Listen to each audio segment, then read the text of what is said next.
be honest, I'm going to get plenty of criticism over my lifetime, and it's something that I don't completely ignore, but it's not something I take, completely to heart. I'm concentrating very much on my role as a father. I'm a new father, and I take my duties and my responsibilities to my family very seriously, and I want to bring my children up as good people. When Queen Camilla demanded Princess Catherine's priceless wedding tiara, the palace thought it was over. But when Prince William found his wife in tears, his explosive reaction shocked the entire royal family. What he did next will leave you speechless. The confrontation was so intense that King Charles was forced to intervene, and Queen Camilla's humiliating apology changed everything. Satisfaction. A community which remarkably represents more than 130 nationalities. Now, my achievements as Chancellor over the last decade seem rather modest in comparison. The story begins with what should have been a routine preparation for a state dinner. Princess Catherine, the Princess of Wales, was spending a quiet afternoon in one of Kensington Palace's elegant reception rooms. With Prince William away on official duties, she found herself alone, tending to simple tasks like arranging fresh flowers. These moments of solitude had become precious to her, offering a brief respite from the constant demands of royal life.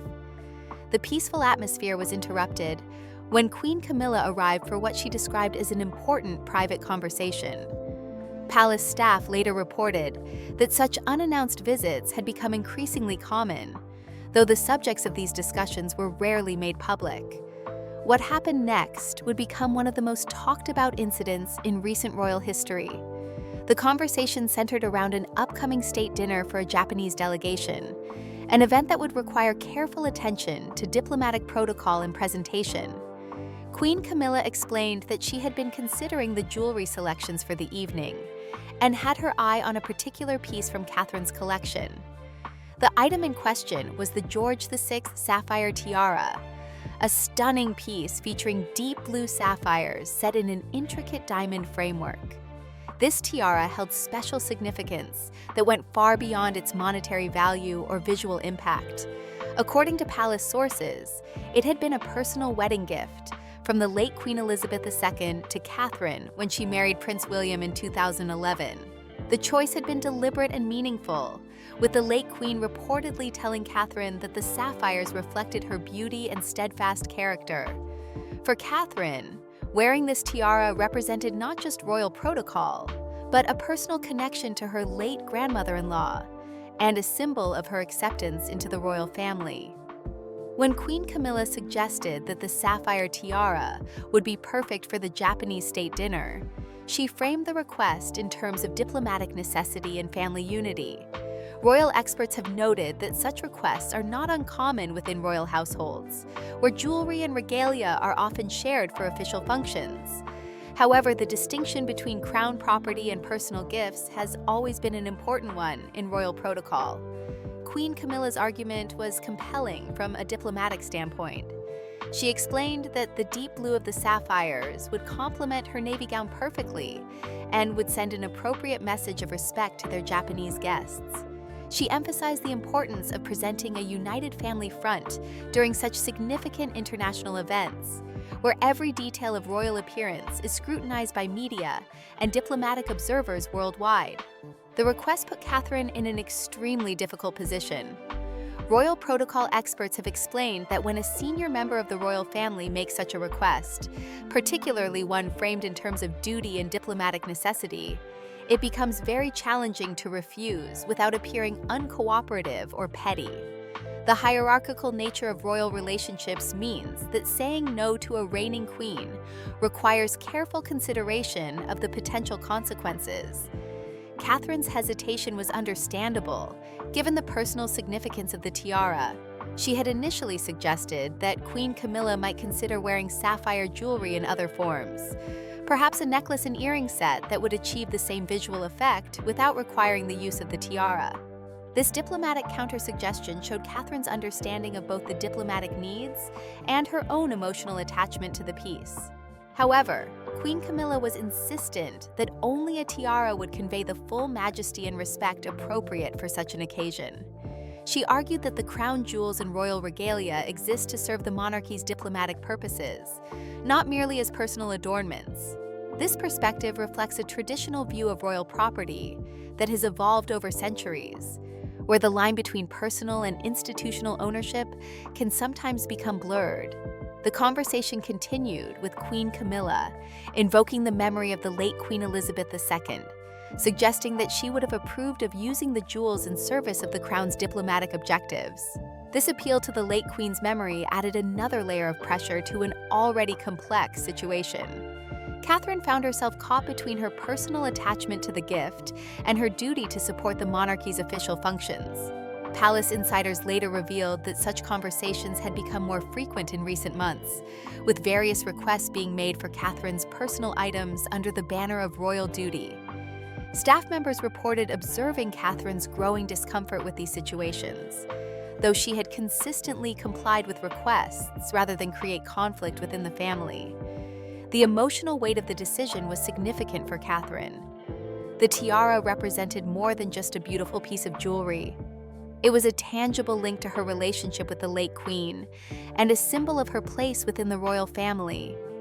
The thought of watching it worn by someone else, even for official purposes, felt like a betrayal of the trust and affection that had been invested in the gift. Ultimately, Catherine agreed to allow Queen Camilla to borrow the tiara for the state dinner. Her decision was framed as an act of grace and family cooperation, though those close to her understood the personal cost of this gesture. The agreement was reached with Catherine emphasizing that this was being done to serve the crown's interests and maintain family harmony. The immediate aftermath of this conversation sent ripples through the palace staff. Royal households are known for their discretion, but news of significant decisions often spreads quickly through informal networks of trusted employees. Within hours, most of the palace staff were aware that the sapphire tiara would be leaving Catherine's possession, at least temporarily. The story took on different interpretations as it spread through palace corridors. Some staff members admired Catherine's gracious compliance with the request, seeing it as evidence of her commitment to royal duty. Others were more troubled by what they perceived as an inappropriate pressure being placed on the Princess of Wales regarding her personal wedding gifts. Meanwhile, Catherine retreated to her private apartments, trying to focus on other responsibilities while grappling with the emotional impact of her decision. The sight of her sapphire earrings, which matched the tiara, served as a constant reminder of what she had agreed to give up, even if only temporarily. Palace staff noted that she seemed unusually subdued in the days following the conversation. The incident highlighted the complex dynamics that exist within the modern royal family, where traditional hierarchies intersect with personal relationships and individual autonomy. The balance between serving the institution and maintaining personal boundaries continues to be a challenge for all members of the royal family, particularly those who marry into it and must navigate these expectations while establishing their own place within the centuries-old system. This particular episode would prove to be just the beginning of a much larger conflict that would eventually involve the highest levels of the royal family and force important conversations about respect, boundaries, and the true meaning of family loyalty within the monarchy. The decision to lend the sapphire tiara had been made, but the consequences of that choice were only beginning to unfold. Within the intricate network of palace staff and royal household members, news traveled with remarkable speed despite the emphasis on discretion that governs royal establishments. By the evening following Queen Camilla's visit, virtually every member of the household staff was aware that Princess Catherine had agreed to part with her precious wedding gift, even if only temporarily. The story evolved as it moved through different circles within the palace. Kitchen staff whispered about it during meal preparations, while security personnel discussed the implications during shift changes. Office workers speculated about the diplomatic significance, and stable hands debated whether such arrangements were becoming more common. Each retelling added new details and interpretations, though the core facts remained consistent across all versions. Some staff members had witnessed similar situations in recent months and began connecting the dots to form a larger pattern. Palace employees who had served the royal family for decades noted that requests for personal items between family members were not unprecedented. But the frequency and nature of recent requests had raised eyebrows among those who understood royal protocol intimately. Lady Susan Hussey, a long-serving member of the royal household, had taken a particular interest in the situation. Her decades of experience with royal protocols and procedures made her uniquely qualified to understand the legal and administrative complexities surrounding royal jewelry. When she learned of the tiara arrangement, she immediately began reviewing the relevant documentation and insurance requirements. Her investigation revealed several important details that had not been considered during the initial conversation. Royal jewelry, particularly pieces given as personal gifts, was subject to specific security protocols and insurance requirements. Any transfer of such valuable items required proper documentation, security clearances, and in some cases, written approval from relevant family members. The insurance documentation for the George VI sapphire tiara specifically noted that it was classified as a personal wedding gift rather than crown property.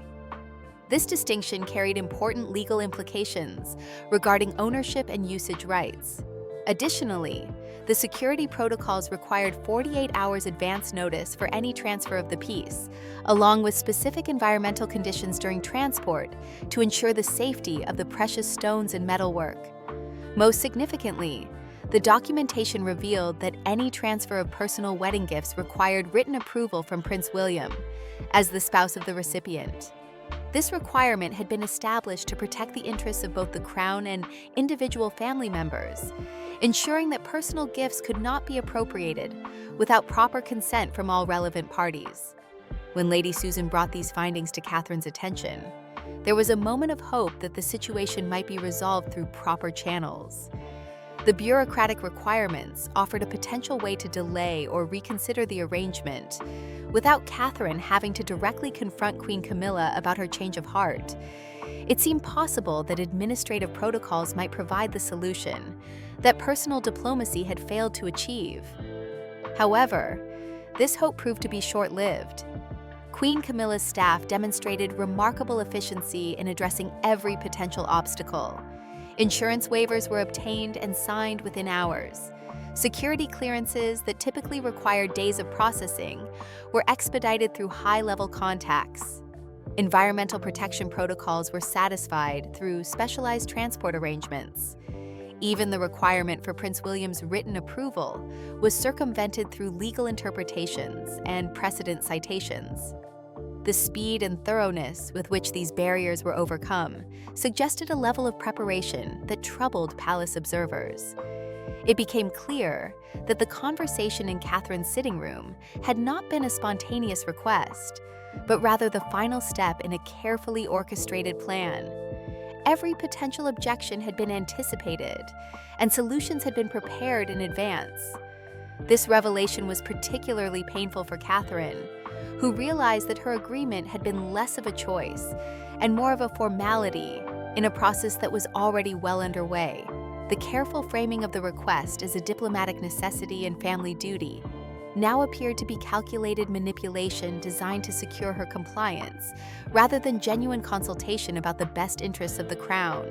As the date of the Japanese state dinner approached, preparations intensified throughout the palace. The event represented a significant diplomatic opportunity, with representatives from both governments working to ensure every detail reflected the importance of the bilateral relationship. The menu, seating arrangements, entertainment, and protocol were all carefully planned to create the appropriate atmosphere for productive diplomatic discussions. Catherine had originally been scheduled to attend the dinner as part of her official duties as Princess of Wales. However, as the event drew closer, she found herself unable to face the prospect of watching her cherished wedding gift adorning someone else's head. The emotional weight of seeing the tiara, with all its personal significance, being used as a diplomatic prop proved too much to bear. The decision to withdraw from the event was not made lightly. Royal family members are expected to fulfill their official commitments regardless of personal feelings, and last-minute changes to such high-profile events can create diplomatic complications. However, Catherine's staff worked discreetly to manage the situation, crafting a plausible explanation about scheduling conflicts that would not draw unwanted attention or speculation. Instead of attending the glittering state dinner, Catherine remained in her private apartments, following the event through television coverage. The major broadcasting networks provided extensive coverage of the diplomatic gathering, with cameras capturing every detail of the royal presentation and the interactions between British and Japanese officials. The moment Catherine had been dreading finally arrived, when Queen Camilla made her entrance into the state dining room. The television cameras lingered on her appearance, showcasing the careful attention to detail that had gone into her presentation. The sapphire tiara blazed under the brilliant chandeliers, its deep blue stones catching and reflecting light with every movement. Media commentators immediately praised the jewelry choice, describing it as magnificent and perfectly suited to the occasion. Fashion experts analyzed how the sapphires complemented Queen Camilla's navy gown, while royal watchers discussed the diplomatic significance of choosing such an impressive piece for the Japanese guests. The visual impact was exactly what had been intended, creating a stunning display of royal majesty and British heritage. However, as Catherine watched the coverage, she was struck by an error that compounded her distress. Television commentators, apparently working from incomplete research, incorrectly attributed the tiara to the late Queen Mother, rather than identifying it as Queen Elizabeth II's personal gift to Catherine. This misattribution was repeated across multiple news outlets and would soon appear in newspaper coverage around the world. The error was particularly painful because it not only erased Catherine's connection to the piece, but also rewrote its history in the public record. The tiara's true provenance as a personal wedding gift, carefully chosen by the late Queen to welcome Catherine into the family, was being replaced by a false narrative that diminished both its personal significance and its symbolic meaning. Palace staff, who were aware of the true story, watched the coverage with growing dismay. They understood that once such errors entered the public discourse, they became extremely difficult to correct without drawing even more attention to the underlying controversy. The false attribution would likely be repeated in future references to the tiara, gradually becoming accepted as historical fact. Throughout the evening, cameras continued to focus on the sapphire tiara as Queen Camilla moved through the various stages of the diplomatic dinner. Every angle was captured by photographers eager to document the royal splendor, ensuring that images of the tiara would appear in publications around the world the following day. Catherine found herself unable to look away from the coverage, despite the emotional pain it caused. Each photograph and video clip felt like another piece of her connection to the late Queen being erased and replaced with someone else's story. The tiara that had once represented her acceptance and belonging within the royal family was now being presented as part of a different narrative entirely. The evening concluded with formal toasts and diplomatic ceremonies, all captured in detail by the assembled media. The sapphire tiara continued to draw admiration and attention, fulfilling its intended purpose of creating a memorable impression on the Japanese delegation. From a diplomatic perspective, the event was considered a complete success. However, for Catherine, the evening represented a profound loss that went far beyond the temporary absence of a piece of jewelry. Something fundamental about her relationship with the royal family and her sense of place within it had been altered, potentially permanently. Prince William's return to London had been delayed by severe weather conditions that forced his helicopter to make an unscheduled stop in Yorkshire. What should have been a straightforward journey home became an overnight ordeal, adding unexpected complications to an already demanding royal tour. The additional travel time meant that he arrived at Kensington Palace nearly 24 hours later than originally planned, exhausted from the extended journey, but eager to reunite with Catherine after their 3-day separation. The anticipation of seeing his wife again had sustained William through the difficult travel conditions and the frustration of the delays. After 14 years of marriage, their reunions following official separations had become cherished moments that helped balance the demands of their public roles with their private relationship. He expected to find Catherine in good spirits, ready to share the details of her activities during his absence and hear about his experiences on the tour. Instead, William encountered something entirely different when he found Catherine in her private study. To a casual observer, she might have appeared perfectly composed, surrounded by correspondence and official papers, as she often was during quiet moments at the palace. However, William had learned to read the subtle signs that indicated his wife's emotional state, and what he observed immediately concerned him. Years of marriage had taught him to recognize Catherine's methods of coping with stress and difficulty. The rigid way she held her shoulders, the tight grip on her pen, and the carefully controlled expression on her face all signaled that she was suppressing significant emotional distress. These were the same signs he had learned to watch for during the challenging early years of their marriage, when the pressures of royal life had sometimes overwhelmed her natural resilience. After exchanging their usual greetings and sharing a brief embrace, William settled into the chair beside her desk and asked about the Japanese state dinner. He had managed to catch some television coverage during his travels, though the poor connection had made it difficult to follow the proceedings in detail. He naturally assumed that Catherine had played her usual role in the diplomatic event and was curious to hear her perspective on how the evening had unfolded. Catherine's response immediately raised alarm bells for William. Instead of the detailed account he typically received after such events, she offered only brief, neutral comments about the dinner's success and diplomatic achievements. Her careful choice of words and the way she avoided meeting his eyes suggested that something significant had occurred during his absence. When William pressed for more details about her role in the evening, Catherine's explanation that she had other commitments and had not attended struck him as highly unusual. Such high-profile state dinners were exactly the type of events where her presence would be expected and valued. The suggestion that she had voluntarily missed such an important diplomatic occasion seemed completely out of character. Catherine's mention that Queen Camilla had represented the family beautifully and that the tiara had looked lovely on her initially confused William. It took several moments for the full implications of her words to penetrate his travel-weary mind. When the realization finally hit him, the effect was immediate and profound. His wife was telling him that Queen Camilla had worn Catherine's sapphire tiara, the precious wedding gift from his late grandmother. The George VI sapphire tiara held deep personal significance for William that went far beyond its considerable monetary value or its historical importance. He vividly remembered his grandmother's decision to give the piece to Catherine and the private conversation they had shared about her reasoning.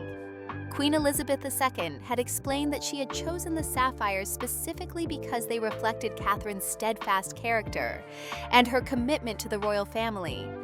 The late queen had described the tiara as a symbol of Catherine's place within the family and her role as a future queen consort. The deep blue stones represented constancy, loyalty, and enduring strength, qualities that the queen had recognized in Catherine from their first meetings. To see this deeply personal gift being used as a diplomatic accessory felt like a violation of his grandmother's memory and intentions. William's initial shock quickly transformed into anger as he began to understand the circumstances that had led to this situation.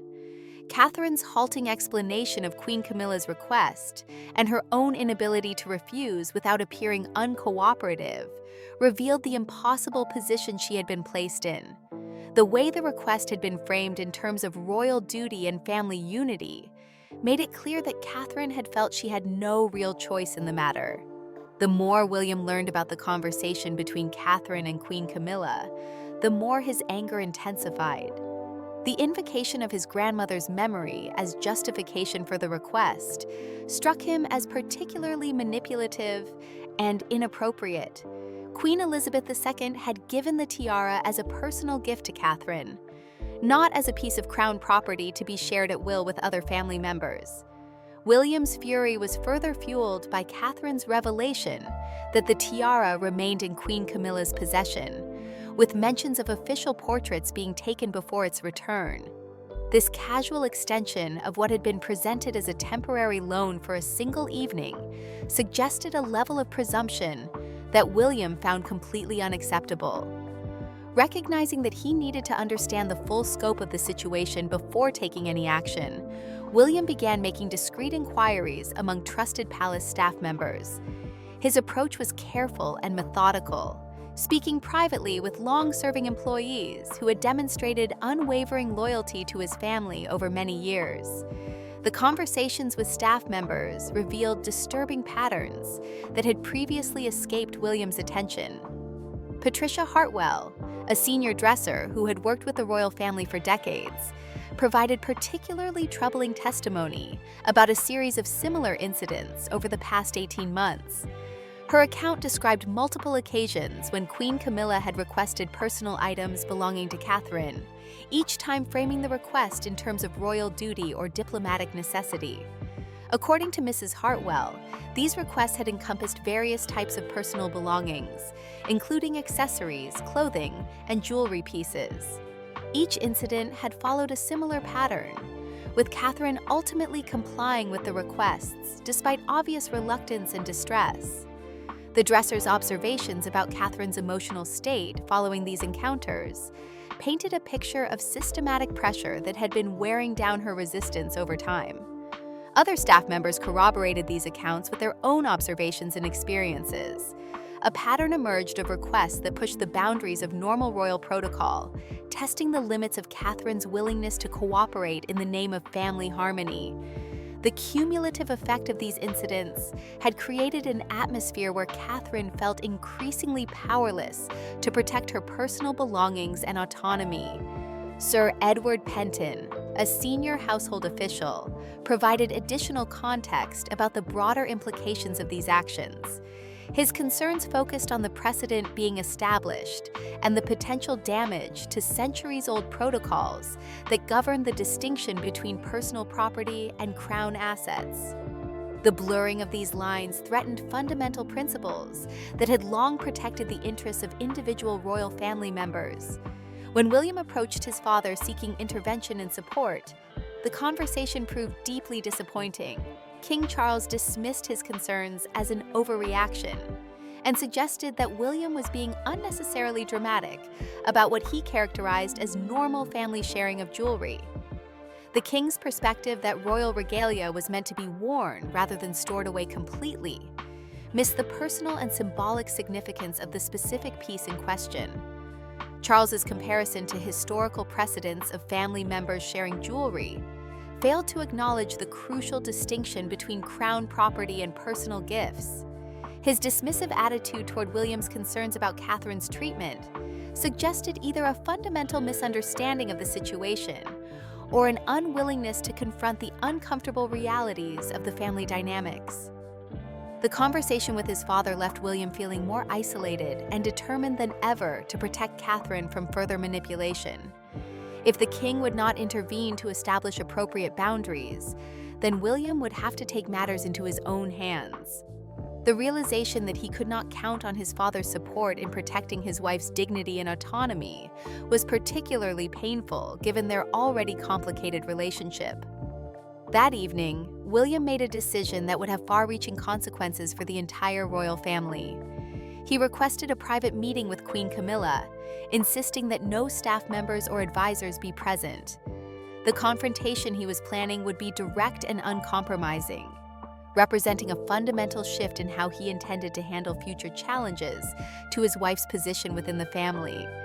The stage was set for a confrontation that would test relationships, challenge established hierarchies, and potentially reshape the dynamics within the royal household for years to come. The private meeting between Prince William and Queen Camilla was scheduled to take place in the morning room at Clarence House, a setting that carried deliberate significance. William's choice of this particular venue demonstrated his understanding of royal protocol and psychological strategy. By meeting Queen Camilla on her own territory, he made it clear that this was not an ambush or a trap, but a serious conversation between family members who needed to address fundamental issues affecting their relationships. Clarence House had been Queen Camilla's primary residence for many years, and the morning room was one of her preferred spaces for private meetings. The familiar surroundings might have been expected to give her confidence and comfort during what promised to be a difficult conversation.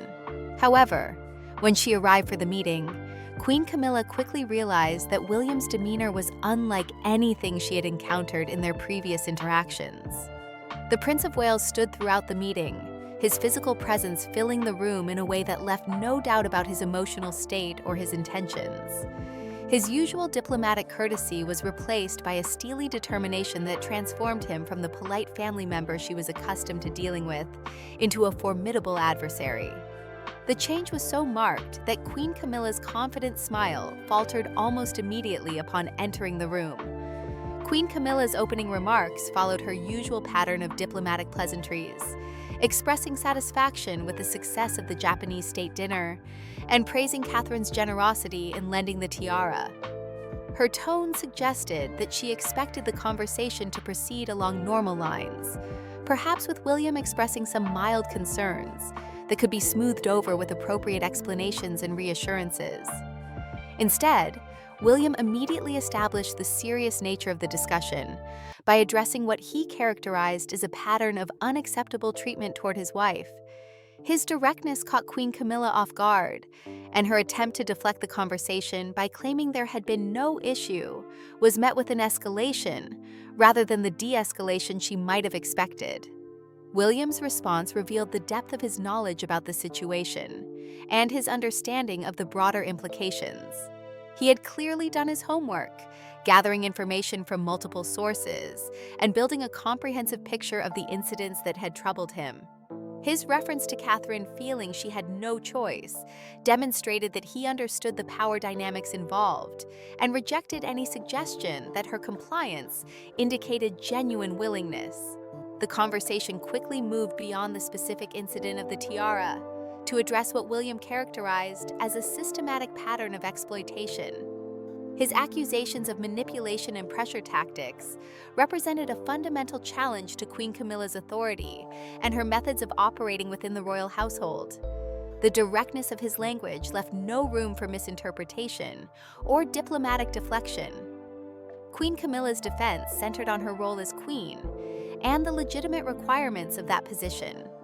Her argument that presentation was an essential part of diplomacy and that she had obligations to fulfill reflected a traditional understanding of royal hierarchy and prerogatives. From her perspective, her requests had been reasonable and appropriate given her status and responsibilities.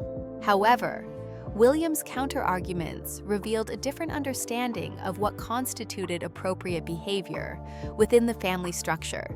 His emphasis on Catherine's rights as his wife and his detailed knowledge of the specific incidents over the previous months demonstrated that this was not a momentary outburst, but a carefully considered challenge to established patterns of behavior. The invocation of Queen Elizabeth II's memory became a particularly contentious point in their exchange. William's assertion that his grandmother would not have approved of the tiara being used in this manner directly contradicted Queen Camilla's claims about the late Queen's likely wishes. This disagreement touched on fundamental questions about legacy, intention, and the proper interpretation of royal traditions. As the conversation intensified, both participants abandoned the careful diplomatic language that typically characterized royal family interactions. Queen Camilla's references to her precedence as queen were met with William's equally firm assertions about his wife's position and rights. The exchange revealed deep-seated tensions about hierarchy, respect, and the boundaries of authority within the modern royal family. The heated nature of their discussion meant that despite closed doors, staff members throughout Clarence House became aware that something extraordinary was taking place. The sound of raised voices and the duration of the meeting created an atmosphere of tension that spread quickly through the household. By the afternoon, various versions of what had transpired were circulating among palace staff, though the specific details remained unclear. King Charles received reports about the confrontation from his private secretary, who had gathered information from various sources within the household. The reports made it clear that this was not a minor family disagreement, but a serious crisis that threatened to destabilize relationships at the highest levels of the monarchy. The king now faced the challenging task of mediating between his heir and his wife, both of whom were convinced of the righteousness of their positions. The aftermath of the confrontation sent ripples throughout the royal household and beyond. Princess Catherine, learning of William's direct challenge to Queen Camilla, experienced a complex mixture of gratitude for his support and concern about the potential consequences for family relationships. She had never intended for her compliance to create such a significant crisis, and the knowledge that her situation had led to this confrontation filled her with guilt and anxiety. Queen Camilla, meanwhile, gathered her own supporters and advisors to discuss how to respond to what she characterized as an unprecedented challenge to her authority. Her interpretation of events emphasized her legitimate role as queen and portrayed William's reaction as an overreaction driven by emotions rather than rational consideration of royal protocols and requirements. The tension within the royal household became increasingly apparent to outside observers. Royal correspondents and media experts began noticing subtle changes in the scheduling of events, the tone of official statements, and the body language of family members during public appearances. While the specific details of the conflict remained private, the existence of serious disagreements was becoming difficult to conceal entirely. Princess Anne, drawing on her decades of experience with royal family dynamics, attempted to mediate the situation by speaking privately with both William and Queen Camilla. Her pragmatic approach emphasized the potential damage that continued public discord could inflict on the monarchy's reputation and effectiveness. However, her efforts to find common ground were unsuccessful, as both sides remained firmly committed to their positions. The crisis reached a critical point when King Charles decided that formal intervention was necessary to prevent further escalation. He summoned both William and Queen Camilla to Buckingham Palace for what he characterized as a family discussion, though everyone involved understood that this was essentially a royal tribunal, where fundamental questions about behavior, protocol, and family relationships would be addressed. The meeting took place in the Regency Room, chosen for its intimate atmosphere and historical significance. King Charles positioned himself carefully between the two main participants, recognizing that his role required him to balance his responsibilities as both a father and a sovereign. The weight of maintaining the monarchy's stability while addressing legitimate grievances from both sides created an enormously challenging situation. William came to the meeting thoroughly prepared, with documented evidence of the pattern of behavior that had concerned him. His presentation was methodical and comprehensive, demonstrating that his objections were based on careful analysis rather than emotional reaction. The documentation he provided painted a clear picture of systematic pressure that had created an untenable situation for Catherine.